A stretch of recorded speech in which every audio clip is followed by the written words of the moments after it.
Hello everyone. आज के इस यूट्यूब वीडियो में हम लोग जगत मुनेरा के सामान्य लक्षण के बारे में पढ़ेंगे। जगत मुनेरा में आप पहले ही जान चुके हैं कि ऐसे जीवधारियों को रखा गया है जिनका शरीर प्रोकैरियोटिक कोशिकाओं का बना होता है। आइए देखते हैं।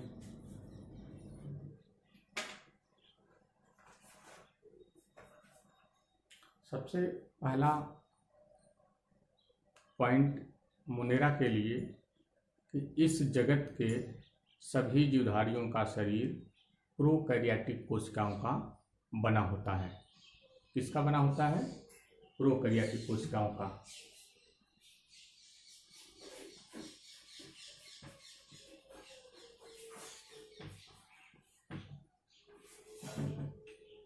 दूसरा महत्वपूर्ण पॉइंट, इनमें केंद्रक कला का अभाव होता है, अर्थात इनका जो आनुवंशिक पदार्थ होता है वह कोशिका द्रव्य में बिखरा होता है। चूँकि प्रोकैरियोटिक कोशिकाओं के बने होते हैं इसलिए इनके डीएनए में हिस्टोन प्रोटीन भी नहीं पाया जाता है। तीसरा महत्वपूर्ण पॉइंट, इनमें झिल्ली से घिरे हुए कोशिकांग नहीं पाए जाते हैं, जैसे माइटोकॉन्ड्रिया, गाल्गी काय, अंतःप्रद्रव्य जालिका, प्लास्टिड, जो भी अन्य झिल्ली से घिरे हुए कोशिकांग हैं इनमें नहीं पाए जाते हैं। चौथा महत्वपूर्ण पॉइंट, इनका जो राइबोसोम होता है वह 70S प्रकार का होता है। राइबोसोम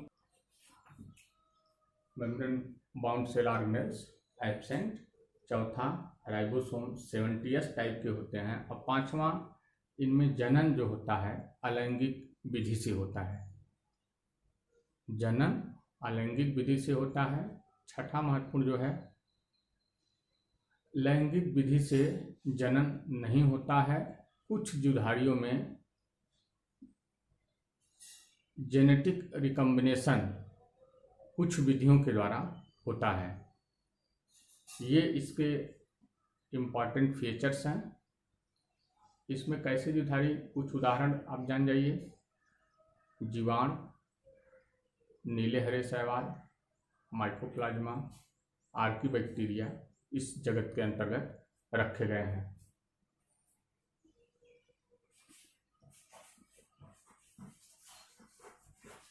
बैक्टीरिया,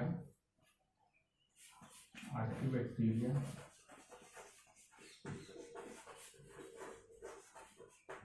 साइनोबैक्टीरिया,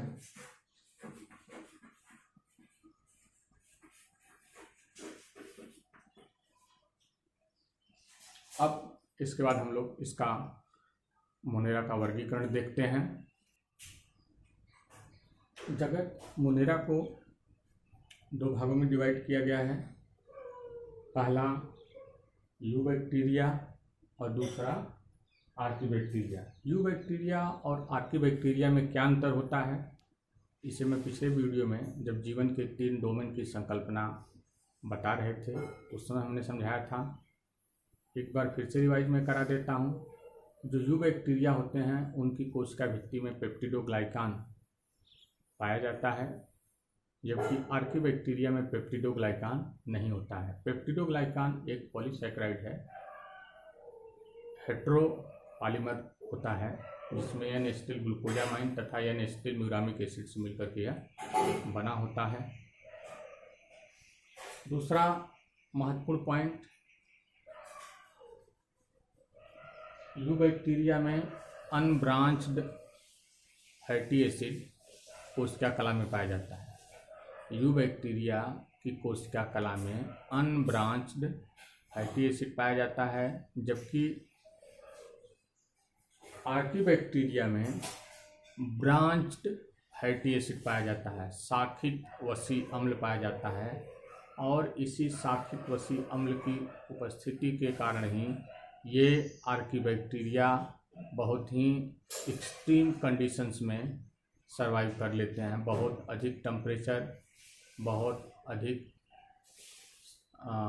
सैलेंटी जहाँ रहती है, खारापन रहता है, वहाँ भी रह लेते हैं। जहाँ पे दूसरे जीवधारी नहीं जीवित रह पाते हैं वहाँ पर भी आर्कियोबैक्टीरिया जीवित रह लेते हैं। तो उसके पीछे जो कारण है वह है शाखित वसी अम्लों की उपस्थिति इनके कोशिका कला में। तीसरा जो महत्वपूर्ण अंतर है यूबैक्टीरिया आर्कियोबैक्टीरिया में, यूबैक्टीरिया एंटीबायोटिक के प्रति सेंसिटिव होते हैं, संवेदनशील होते हैं, जबकि आर्कियोबैक्टीरिया के ऊपर एंटीबायोटिक का प्रभाव नहीं पड़ता है। जो एंटीबायोटिक यूबैक्टीरिया को प्रभावित करते हैं वो एंटीबायोटिक आर्कियोबैक्टीरिया को प्रभावित नहीं करते हैं। और चौथा महत्वपूर्ण अंतर जो है वो है इनके राइबोसोमल आरएनए में। यूबैक्टीरिया का राइबोसोमल आरएनए आर्कियोबैक्टीरिया के राइबोसोमल आरएनए से भिन्न होता है। ये 4 महत्वपूर्ण अंतर हैं, इन्हें आप याद रखें। इसके बाद यूबैक्टीरिया को 3 भागों में डिवाइड किया गया है, बैक्टीरिया, साइनोबैक्टीरिया एवं माइकोप्लाज्मा। बैक्टीरिया, साइनोबैक्टीरिया और माइकोप्लाज्मा में क्या अंतर है? बेसिक अंतर, सभी की कोशिकाएं प्रोकैरियोटिक होती हैं।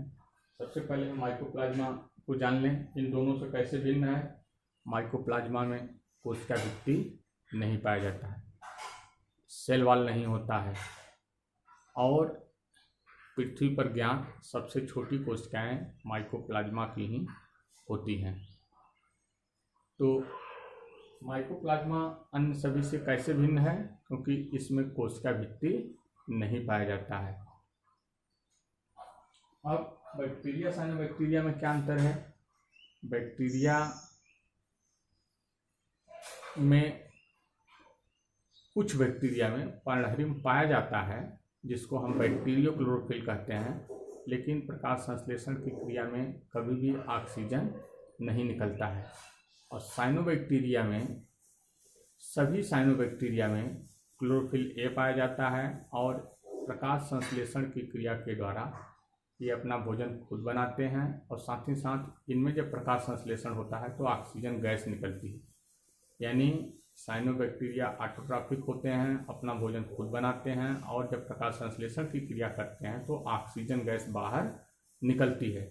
जबकि बैक्टीरिया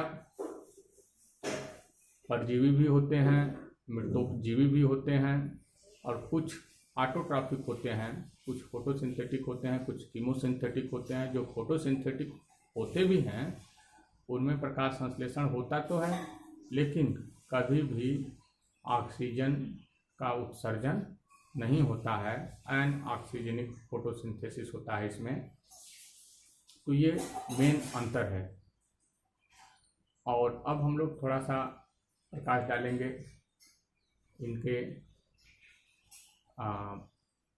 बारी बारी से। बैक्टीरिया के बारे में पढ़ेंगे, फिर थोड़ा साइनोबैक्टीरिया के बारे में और माइकोप्लाज्मा के बारे में, और फिर थोड़ा सा आर्कियोबैक्टीरिया के विषय में अगले वीडियो में।